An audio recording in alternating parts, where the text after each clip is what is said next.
Kasus pemerkosaan, kekerasan, tawuran, hingga peristiwa kecelakaan maut yang melibatkan pengendara di bawah umur mewarnai kehidupan dunia remaja di Jakarta. Komisi Perlindungan Anak Indonesia mencatat, tahun 2012 setidaknya 17 pelajar tewas karena tawuran. Jumlah ini naik dibanding tahun sebelumnya yang menewaskan 12 pelajar. Sedangkan Komnas Perlindungan Anak hingga bulan April tahun ini mencatat, terdapat 128 laporan kasus anak menjadi korban kekerasan, di mana 87 diantaranya dalam bentuk kekerasan seksual. Tahun lalu catatan Komnas Perlindungan Anak menyebutkan terjadi 663 kasus kekerasan terhadap anak dan remaja di DKI Jakarta, didominasi oleh kasus kekerasan seksual. Yang terkini, fenomena aksi mengebut di jalan raya di kalangan remaja. Kasus terakhir sebagai akibat dari aksi mengebut adalah kecelakaan maut di Tol Jagorawi, di mana anak di bawah umur terlibat kecelakaan yang menewaskan 6 orang. Tingkah pola anak-anak remaja semakin hari semakin tidak terkendali, hanya demi pembuktian eksistensi diri. Sungguh ironi, karena seharusnya ibu kota negara dapat menjadi panutan bagi kota-kota lain. Bagaimana seharusnya generasi muda, remaja bergaul dan berperilaku. Akumulasi tindak kekerasan dan kriminal yang dilakukan anak-anak remaja memicu munculnya wacana pemberlakuan jam malam bagi pelajar di DKI Jakarta. Dengan pencanangan Jakarta Kota Layak Anak, kini Gubernur DKI Jakarta Joko Widodo dan jajarannya tengah serius mengkaji wacana itu. Pemberlakuan jam malam diharapkan dapat mencegah dan mengurangi aksi kekerasan dan kriminalitas di kalangan remaja.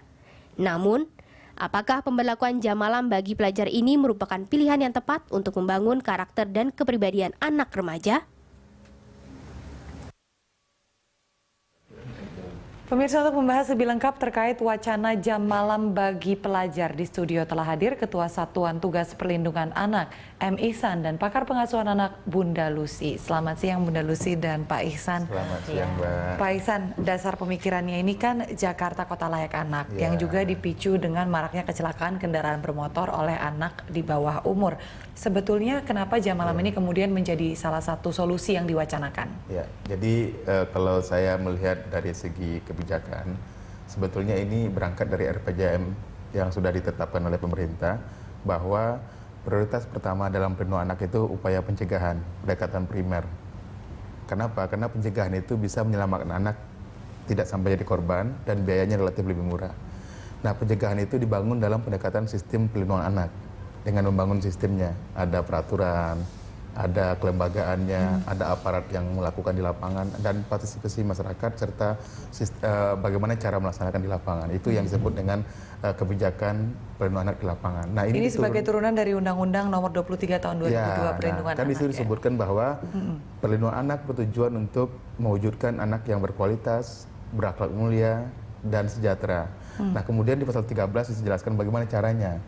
Sanksinya di 30 dan 77. Ini semua diatur dalam peraturan undang-undang. Lantas bagaimana Anda melihat jam malam ini menjadi jawaban atas turunan pasal-pasal tersebut? Nah, artinya kita punya undang-undang otonomi daerah. Ada kewenangan yang sudah diberikan oleh pusat kepada daerah. Bagaimana mengatur, mendidik, memelihara anak seperti dalam tugas negara dalam Undang-Undang 23 itu diserahkan ke daerah. Nah, mengatur, mendidik, dan memelihara itu diatur dalam kebijakan daerah.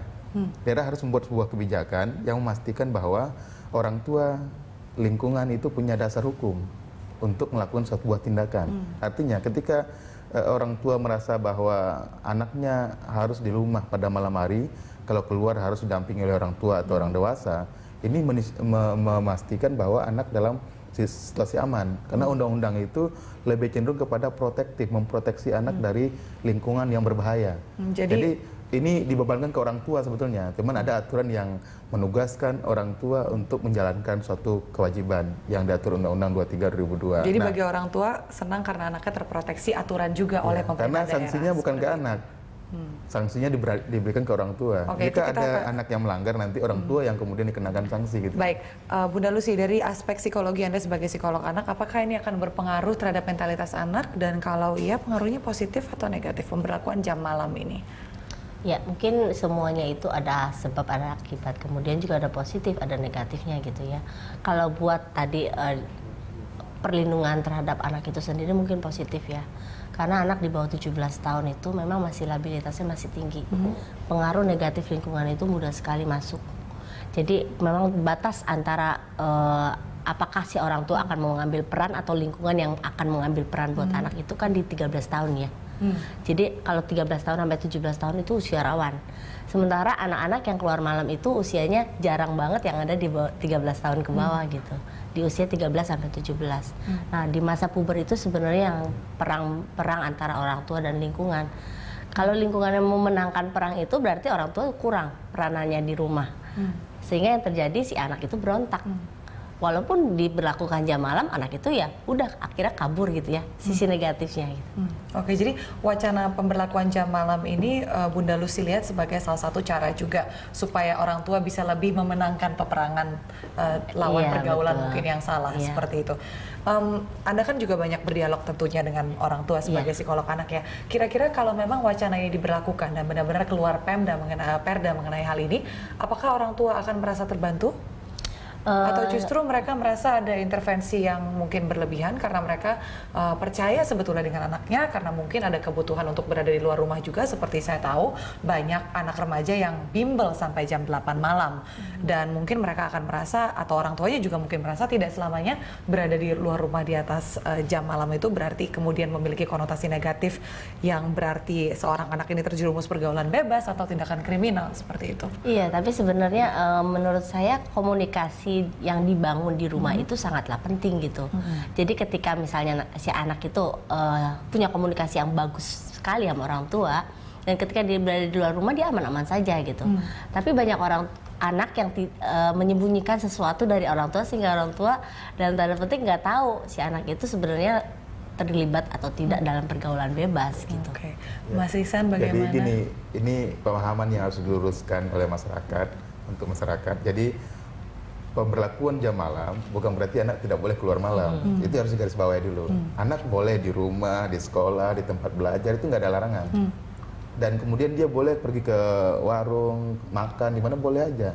Asal bersama orang tua atau pendampingnya, orang dewasa yang ada sama dia. Yang dijaga itu anak pergi sendiri, itu rawan dengan perkosaan, kemudian penodongan. Di tengah malam nggak ada orang yang bisa lindungi dia. Gelap, kemudian sepi, itu anak rawan. Saya kemarin itu menangani kasus anak yang jam 1 malam dijatuhkan dari pasar pemuka sampai kepalanya pecah ke bawah. Itu karena nongkrong di depan pasar itu bas gerombolan disergap, langsung dihajar dan dibuang ke bawah dan pecah kepalanya. Artinya bahwa ini fenomena Jakarta yang luar biasa ganas malam hari. Kalau dia di sekolah, di bimbel itu nggak ada masalah. Bahkan kemudian kalau orang tua mengantar dia pergi makan itu nggak ada masalah. Kita hanya mengingatkan bahwa jangan kejadian seperti di daerah sepi, tiba-tiba dia pacaran berdua mojok, ada orang nodong nggak mau kasih uang ditusuk meninggal, tiba-tiba dia lewat jalan tengah malam ada geng motor datang bawa golok tiba-tiba ditebas meninggal. Ini yang kita persoalkan. Jadi memang aspek Ya, ini kriminalitas pencegahan yang mereka, tinggi. ya. Tapi kalau mereka beraktivitas nggak ada larangan. Oke, baik. Iya. Mas Ihsan dan juga Bunda Lucy, kita lanjutkan di segmen berikut. Pemirsa, kami akan jeda sejenak, kami akan kembali sesaat lagi. Kembali di dialog, perlukah jam malam bagi pelajar? Pak Ihsan, Anda sebagai yang mendukung wacana ini juga, bagaimana nanti penerapannya? Akan dimulai jam berapa diberlakukannya? Ya, jadi memang kalau kita lihat belajar dari Jogja dan Solo, itu kan ada tulisan bahwa jam wajib belajar jam 18 sampai jam sekian. Nah, kalau kita lihat itu kendaraan sepeda motor Arab dituntun gitu. Jadi memang di semua daerah itu sudah tertib rapi gitu. Nah, ini kalau kita lihat tengah malam itu sepi, di gang itu nggak ada orang gitu. Nah, kenapa itu bisa dilakukan? Karena memang ada upaya Pemda untuk menyadarkan masyarakatnya bahwa di luar tengah malam itu udara nggak sehat, kemudian tantangan pergaulan tadi luar biasa di luar. Kemudian kalau dia tidak melakukan, dia jadi korban, itu luar biasa memang. Tapi kalau kemudian dia ada keperluan keluar, seperti bimbel, sekolah, belajar ke tempat temannya, makan, itu nggak ada masalah. Asal dia didampingi oleh orang dewasa yang seperti ada sopir, atau ada saudara yang mengantar dia naik motor atau apa. Jadi petugas tidak akan mengganggu dia kalau dia memang bersama orang. Yang dikhawatirkan adalah segerombolan anak-anak semua, Ya, berkumpul seperti yang Anda tempat-tempat, sampaikan tadi. Ya, berkumpul, itu yang kita khawatirkan. Ini usia yang disasar nanti akan usia berapa dan mungkin tingkatan pendidikan kelas berapa? Karena kan yang saya ketahui memang Pemprov Pak Gubernur Jokowi juga sedang mengkalkulasi plus minusnya oleh kebijakan ini. Nah, kalau mengacu ke Undang-Undang Perlindungan Anak, itu kan bahasanya anak itu adalah sebelum berusia 18 tahun. Nah, nanti akan kita lihat ini kebijakannya pemerintah daerah apakah mengadopsi Undang-Undang Perlindungan Anak dengan definisi umur atau ada pengecualian. Nanti kita lihat kan ada pertimbangan SMA sampai kelas berapa, sampai umur berapa, SMP sampai umur berapa, itu kan nanti dilihat. Dan jam berlakunya? Jam berlakunya nanti mungkin kalau saran kami, karena waktu belajar itu jam 8 sampai jam 10. Nah, pada jam saat itu kita harapkan anak bersama orang tua di rumah. Gitu. Lantas di atas jam 10 tentunya istirahat. Tidak diperbolehkan juga. Lebih nggak boleh lagi gitu iya, kan. Itu dia. Jadi mulai dari jam 8 ke atas gitu ya. Iya, Mas Ihsan, kalau saya boleh tanya juga, nanti pengawasannya akan seperti apa dan instansi mana yang akan mengambil pertanggungjawaban akan Perda ini? Jadi memang dalam pertanggungjawaban perlindungan anak itu sesuai dengan undang-undang yang akan diadopsi oleh Perda, yang pertama sekali itu orang tua. Tanggung jawab pertama sama orang tua. Kenapa ketika anak melanggar maka sanksi diberikan ke orang tua. Itu tanggung jawab pertama. Yang kedua itu adalah keluarga. Jika orang tua tidak bisa berperan, keluarganya harus mengambil peran itu. Pengawasannya sendiri akan dilakukan oleh? Ya, ini penyelenggaranya dulu ya. Nah, kemudian lingkungan harus ikut tanggung jawab. RT, RW nggak boleh membiarkan kalau ada anak rombolan duduk di situ sampai jam 1, jam 2, RT, RW harus turun ke situ, minta dia bubar dan pulang gitu. Nah, yang ketiga terakhir itu kalau tidak juga bisa ini berfungsi, baru ke pemerintah daerah, Satpol PP, kepolisian. Tapi ini hanya pada tingkat-tingkat yang sudah ekstrim, seperti sudah mulai nge-track apa, itu sudah mulai masuk nanti polisi dan Satpol PP. Jadi justru yang lebih dikedepankan ini adalah pertalian erat masyarakat dalam tingkatan yang sangat mendasar, seperti rukun tetangga, seperti itu ya. Bunda Lucy, Anda melihat semangat ini bisa diimplementasikan akan efektif atau enggak? Ya seperti yang kita ketahui lah, maksudnya beberapa kali kita melakukan peraturan juga loss lagi gitu ya. Jadi sebenarnya memang dari pemerintah sendiri yang harus benar-benar kuat dan mungkin bekerja sama dengan organisasi-organisasi yang ada gitu ya, misalnya Karang Taruna atau misalnya perkuat sistem dalam keluarga gitu, komunitas-komunitas itu harus benar-benar pembinaan edukasinya terhadap parenting, terhadap pengasuhan anak mungkin harus militan lebih radikal lagi supaya bisa mendukung apa yang dicita-citakan ya. Saya bilang dicita-citakan kan belum tentu juga akan diimplementasikan gitu. Tadi kalau saya sudah dengar penjelasan dari Mas Ihsan ini kan menekankan berat kehidupan bermasyarakat yang sangat erat satu sama lain, tetangga saling mengingatkan, saling membantu dari orang tua ke keluarga kemudian lingkup masyarakat yang lebih besar lagi. Bunda Lucy lihat sekarang ini sudah seperti itu belum kehidupan di berkeluarga di Jakarta? Belum banget. Dan gitu pola asuh orang tua pada umumnya. Iya, di Jakarta itu mungkin tren-trenan gitu ya. Jadi kalau saya lihat banyak yang datang ke saya itu Jakarta Timur trennya apa, Selatan ibu-ibu yang doyan makan gitu suka ngegeng gitu. Ntar Jakarta Barat tren-trennya agak berbeda gitu. Jadi sehingga kita mau mengedukasi kayak beberapa ibu-ibu yang di daerah Jakarta Selatan misalnya, mereka taunya anak-anak kalau liburan ke luar negeri gitu. Sementara kalau Jakarta Timur anak-anaknya udah nongkrong-nongkrongan aja gitu. Ya itu tentunya juga dibedakan oleh zonasi dan sosial background sosial ekonomi yang berbeda, masalahnya juga berbeda-beda seperti itu ya. Lantas Bunda Lucy, kalau Anda juga kan sudah cukup lama menjadi praktisi psikologi anak, kalau Anda bisa membandingkan membesarkan anak 5 tahun yang lalu dan sekarang, apakah membutuhkan pola yang berbeda? Ya sangat. Karena apa yang membedakan? Yang pertama, generasi sekarang itu sudah generasi gadget. Jadi mereka pun yang misalnya let's say orang tuanya nggak mengizinkan mereka keluar, mereka bisa cari dari mana-mana, dari Facebook dan lain sebagainya, dan itu adalah celah untuk melakukan kriminalitas atau celah untuk mengetahui pergaulan seperti apa yang salah. Mereka jadi memodel, mereka jadi mengcopy apa yang dilakukan teman-temannya gitu. Bahaya itu tidak harus anak keluar rumah ya sekarang. Iya betul. Karena ya kita sempat ketahui juga kemarin sebelumnya berkaitan dengan kecelakaan anak di bawah umur yang baru saja menewaskan 6 orang di Tol Jagorawi.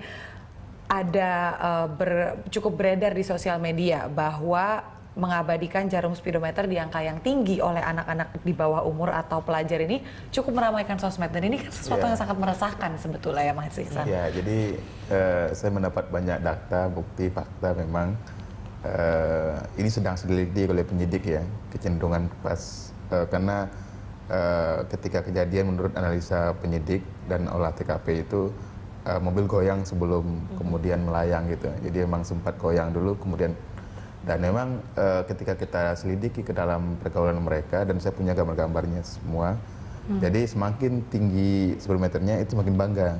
Bahkan ada sampai habis sampai ke paling maksimal itu dikirim kemana-mana, dan itu saling saling berkomentar satu sama lain. Ya, pokoknya saling meledekin lah. Saya sampai sini, kamu sampai mana? Nanti kirim lagi, nanti kirim lagi. Dan itu kita punya koleksi-koleksi gambarnya, jadi memang menunjukkan bahwa memang anak-anak itu ingin menunjukkan ke kawan-kawannya kalau dia sangat hebat gitu. Nah, inilah yang berisiko tinggi. Yang pertama, dia tidak diizinkan untuk mengemudi, tapi kemudian yang kedua justru dia mengemudi dengan cara-cara yang sangat berbahaya. Artinya mengemudi pun tidak boleh, apalagi dengan cara kebut-kebutan di jalan tol. Ini kan. Dan kemudian ketika berkebut-kebutan pun sempat-sempatnya mengambil foto, itu kan juga sangat berbahaya. Bunda Lucy, ini fenomena apa sih? Saya sampai pertama kali mendengar itu jujur saja tidak terfikir bagaimana bisa terjadi tren yang seperti itu. Ini anak-anak yang mencari eksistensi atau betul, validasi atau bagaimana? Ya, anak-anak ABG itu seperti yang kita ketahui, kayak contoh anak kelas 5 udah merokok gitu ya. Puber itu kan sekarang sudah mulai mundur, sudah mulai maju. Ya usianya 10 tahun, mereka sudah menunjukkan eksistensinya bahwa dia ingin menunjukkan keberhargaannya di tengah lingkungannya gitu. Jadi kalau misalnya mereka-mereka yang seperti itu kembali lagi ke keluarga sih sebenarnya gitu. Kalau mereka keluarga itu tidak mengisi tangki cintanya di rumah dengan bahwa anak ini berharga, bahwa walaupun teman-teman kamu nggak menghargai kamu berharga di rumah, itu mereka pasti akan menunjukkan itu di lingkungan gitu. Jadi fenomena seperti ini berlaku umum karena memang gejolak pubertas seperti yang Anda jelaskan tadi, atau anak-anak yang mungkin tangki cintanya tidak diisi di rumah seperti yang Anda jelaskan tadi? Ya, dua-duanya. Tapi kalau tangki cintanya sudah diisi penuh, mereka akan lebih kuat bisa melawan mengendalikan peer pressure ya istilahnya. Oke, baik, kita masih ada 2 segmen lagi. Pemirsa, kami akan kembali usai jeda berikut. Wacana aturan jam malam bagi pelajar menuai berbagai komentar dari anak usia remaja. Bagaimana tanggapan mereka yang keluar malam? Berikut suara mereka. Kalau menurut saya sih, kalau itu setuju, tapi itu berlakunya sih untuk umur yang 17 tahun ke bawah. Soalnya kalau untuk 17 tahun ke bawah itu selayaknya sih masih dapat pengawasan dari orang tua. Soalnya kan nggak selayaknya kalau anak umur segitu, dia kan masih punya tanggung jawab sekolah. Kalau untuk keluar malam kayaknya nggak layak deh. Kalau menurut aku sih setuju-setuju aja. Kalau yang di bawah umur 17 tahun kalau masih sekolah, sebaiknya sih di rumah aja ya. Maksudnya kalau ada acara-acara ulang tahun paling bolehlah keluar gitu. Jadi setuju nih? Setuju nggak setuju sih, kan kalau ada acara pasti kan pengen keluar dong ya kan. Ya palingan. Kalau menurut saya kalau di atas jam 10 itu udah setuju. Soalnya itu udah memang bukan waktunya anak-anak di bawah 18 tahun lagi. Udah harus siap-siap sekolah atau tidur atau apa. Tapi kalau emang udah kerja atau kuliah itu udah beda. Karena udah jam 10 ke atas. Kembali di dialog perlunya jam malam bagi pelajar remaja, Mas Iksan dan juga Bunda Lucy. Tadi kita lihat kebanyakan remaja sudah setuju ya. Tapi kita nggak tahu juga itu representatif atau enggak atas remaja yang memang kita tujukan nanti peraturan ini, yaitu 17 tahun ke bawah. Mas Iksan, yang ingin saya tanyakan, ini kan konteksnya pelajar ya. Bagaimana dengan anak-anak 18 tahun ke bawah yang non pelajar? Jadi memang kalau dilihat dari respon anak-anak tadi, bahwa dia sudah bisa membedakan mana anak yang harus diawasi oleh orang tua, mana yang sudah bisa mandiri. Dalam batasan umur ya? Ya, artinya dia bisa menjelaskan kapan dia harus didampingi, kapan dia harus bisa mandiri. Dia bilang angka 17. Artinya bahwa memang pada usia di bawah itu, yang seperti dibilang pelajar dan segala macam itu, memang diharapkan dia belajar, kemudian menjaga waktu karena besok pagi harus sekolah, dan itu kesehatan, perkembangan, kemudian sikap perilakunya akan ditentukan dengan kebiasaan dia ngelayat malam atau tidak gitu. Kalau dia nongkrong di kafe sampai jam 1 malam, pagi harus sekolah lagi, atau di diskotik kok yang sampai pagi jam 7 harus masuk sekolah lagi, ini kan kasihan. Karena fakta fenomenanya kan banyak anak-anak di beberapa daerah saya perhatiin, dia masih SMP SMA ke diskotik sampai jam 3 pagi. Pagi-pagi maksain bangun untuk ke sekolah. Di sekolah tidur sambil ngopi-ngopi di luar kan. Ini kan luar biasa ini. Anak-anak kita yang masih SMP SMA nongkrongnya di diskotik gitu. Ini dengan pemikiran bahwa anak-anak yang di atas batasan umur tadi sudah bisa membedakan antara kewajiban dan hak dan mengatur waktu dan kebebasan mereka dalam membagi waktu. Ya, karena memang ada orang yang sudah dianggap dewasa di atas 17. Nah, di bawah memang diajarin untuk membagi waktu. Makanya peran orang tua di sini sangat penting sekali. Dari awal saya ingin menegaskan bahwa memang pemicu semua persoalan itu orang tua.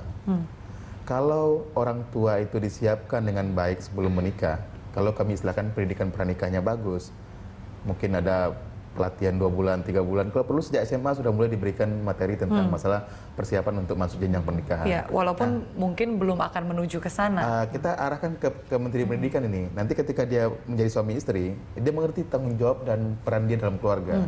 Ketika dia punya anak, ada konsultasi seperti Ibu Lucy dan kawan-kawan memberikan konsultasi ke dia, bimbingan. Sehingga ketika ada piring terbang, gelas dibanting, itu ada konselornya, ada pekerja sosial yang membantu dia untuk mengarahkan. Kayak di luar negeri kan ada nanny 911 itu. Masuk ke rumah, membimbing, oh ya ini kenapa ini bentrok, kenapa berantem karena ini. Jadi ada petugas yang mengassessment dan mengekspor semuanya. Karena memang ketidaksiapan dalam suatu persatuan atau pernikahan ini yang selalu dikorbankan adalah anak ya. Kemudian pemicunya karena ketidaksiapan untuk berumah tangga, akhirnya anak-anak melayap malam keluar dibiarin sama orang tuanya. Yang pertanyaan yang penting kemudian pertanyaannya, ketika anak keluar malam, orang tuanya di rumah nggak? Jangan-jangan orang tuanya juga nggak ada di rumah gitu. Itu juga yang jadi perhatian saya tadi ketika ada kata-kata boleh keluar malam asal didampingi orang tuanya. Kita tahu sendiri banyak sekali keluarga double income di mana ayah ibunya dua-duanya bekerja, seringkali anak tidak memiliki pendamping seperti itu. Tapi Bunda Lucy kembali ke pola asuh yang menjadi akar permasalahan dari semua fenomena yang kita lihat sekarang di luar ini. Sebenarnya di mana sih letak problemnya? Ini ketidakpatuhan anak terhadap orang tua atau memang budaya orang tua yang semakin kesini semakin permisif terhadap berbagai hal untuk anaknya? Iya, yang pertama mungkin tadi masalah mereka tidak siap untuk menikah sehingga yang dikorbankan anak-anak. Kedua, banyak kasus saat ini tuh anak-anak sudah mengalami gangguan jiwa dari TK, dari SD gitu ya, sehingga orang tua tuh lepas tangan. Kalau SD aja udah lepas tangan, apalagi SMP gitu ya. Dan yang ketiga, pola komunikasi ya yang diterapkan orang tua juga salah. Jadi orang tua itu begitu kebentur satu hal, anaknya udah narkoba, anaknya sudah hamil gitu ya istilahnya. Mereka baru kaget, mereka baru mencari pertolongan. Sementara pada saat anaknya kayaknya udah ada gelagat yang mencurigakan ya. Orang tua tuh tidak aware sama itu. Ya, itu juga yang ingin saya tanyakan. Kadang-kadang ketika ada sesuatu yang cukup besar yang terjadi seperti Anda katakan tadi, keterlibatan terhadap mungkin hukum atau narkoba atau hamil di luar nikah, bagaimana orang tua ini bisa tidak mendeteksi? Karena ini kan sebuah proses rebellion atau pemberontakan yang tidak terjadi dalam satu malam. Betul. Orang tua itu kalau tadi ada kalimat permisif ya. Jadi orang tua itu bersikap seolah-olah tidak peduli karena dia merasa anaknya baik-baik saja di rumah. Karena yang terlibat seperti itu anaknya kelihatan baik-baik saja di rumah gitu. Sementara orang tua nggak pernah tuh nanamin bibit-bibit nilai-nilai positif, value-value yang positif. Begitu bomnya terjadi, orang tua baru kaget. Dan ini kebanyakan terjadi sama orang tua yang dua-duanya bekerja, gitu. Bahkan nggak dua-duanya bekerja lah, orang tua di rumah kadang-kadang juga nggak bisa mendeteksi loh anaknya kenapa gitu ya. Karena saya lagi nanganin anak 8 tahun itu kecenderungan psikopat karena bapaknya psikopat gitu. Baik, kita masih akan bahas soal solusinya menangani permasalahan seperti ini di kita masih di satu segmen lagi. Pemirsa jangan kemana-mana, Dialog Berita Satu akan kembali sesaat lagi. Ya pemirsa, kami sudah sampai ke segmen penghujung dialog kami siang ini. Bunda Lucy, terlepas dari budaya permisif yang mungkin perlahan-lahan orang tua tidak sadari mereka lakukan, ataupun juga keinginan untuk tidak mengakui bahwa mereka tidak punya kontrol atas anaknya, saya tuh selalu percaya bahwa anak dan orang tua itu memiliki ikatan batin seperti itu yang tidak bisa dibohongi ya. Lantas bagaimana caranya sih menanamkan nilai-nilai yang positif tanpa tanpa melarang atau memberlakukan reward and punishment yang tentunya sekarang juga sudah tidak efektif dan tidak berlaku ya. Memang value itu dibentuk dari sejak anak itu dilahirkan. Semuanya itu saya percaya banget anak itu semua bisa diajak bicara gitu ya. Asal orang tua mau terlibat dalam kegiatan mereka. Contohnya anak lagi main games, terus tiba-tiba orang tua datang semena-mena bilang main games mulu, belajar sana gitu ya. Dengan kalimat-kalimat seperti itu yang terjadi adalah anak udah reject duluan, udah ngeblok. Sehingga orang tua mau masuk lagi susah. Lebih baik kan kalau anak lagi main, misalnya dia deketin, lagi main apa deh? Jadi Ini satu main cara seru, komunikasi gitu. ya? Ini salah satu cara komunikasi adalah namanya matching mirroring. Jadi melakukan pendekatan lewat kegiatan yang dilakukan anak-anak. Lantas apakah kuantitas waktu juga menjadi faktor yang harus dipenuhi oleh orang tua? Sebenarnya enggak. Jadi banyak itu sebagai suatu alasan orang tua aja sih sebenarnya. Jadi Nggak ada waktu ngurus anak. Iya, nggak ada waktu gitu ya? ngurus anak. Nggak penting 5 menit aja deh. Yang penting hatinya untuk anak gitu. Jadi oh ya saya ada di depan anak gitu, tapi sambil main bebek itu sama aja bohong gitu ya. Tapi bener-bener terlibat dalam aktivitas anak gitu, bercerita, berdiskusi tanpa interogasi. Kamu ngapain di sekolah? Jadi tetap Belajar quality apa? over quantity ya. Iya. Oke, satu pertanyaan terakhir. Kalau memang anak ini akhirnya berbuat salah, punishment yang terlalu harsh atau terlalu keras itu kan tentunya juga udah nggak efektif ya. Iya. Harusnya bagaimana mendisiplinkan anak tanpa menjadikan bumerang bagi orang tua itu sendiri. Anak sekarang udah nggak bisa dipanis masalahnya. Oke, jadi gimana approach-nya? pendekatannya adalah si anak itu harus dimenangkan hatinya oleh orang tua supaya si anak itu mau terbuka. Nanti caranya gimana? Caranya adalah tidak menjadi polisi buat anak. Jadi memahami si anak itu sedang seperti apa perasaannya, kebutuhannya apa. Jadi pendekatannya lebih seperti kawan berbicara. Betul, seperti itu ya. iya. Baik, terima kasih Bunda Lucy dan Mas Ihsan. Sama-sama. Closing statement dari Anda. Ya, jadi memang saya berharap masyarakat memahami bahwa kebijakan jam malam ini bukan untuk memberikan gangguan psikis pada anak, tapi lebih kepada upaya protektif sesuai dengan aturan undang-undang perlindungan anak. Itu yang kita arahkan. Jadi mohon masyarakat bisa menggali informasi lebih dalam, kemudian baru kita menentukan apa sikap kita dengan gagasan dari Bapak Gubernur ini. Gitu. Baik, kita lihat saja nanti bagaimana jam berapa anak batasannya boleh keluar dan usia berapa saja yang mudah-mudahan bisa diterima dengan baik oleh masyarakat. Terima kasih Mas Ihsan dan juga Bunda Lucy. Pemirsa, demikian dialog Jurnal Siang.